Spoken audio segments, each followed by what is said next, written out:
రేపే మనకి 20వ తారీఖు దీపావళి అమావాస్య అండి. పైగా సోమవారంతో పాటు కలిసి వచ్చింది కాబట్టి దీన్ని సోమావతి అమావాస్య అని కూడా అంటూ ఉంటాము.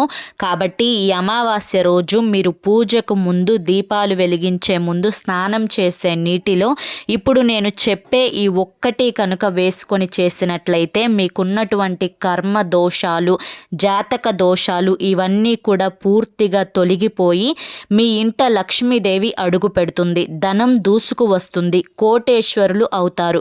కటిక పేదవాడైనా బిచ్చగాడైనా కానీ కోటేశ్వరుడుగా మారి తీరతాడు. ఇది జరిగి తీరుతుంది.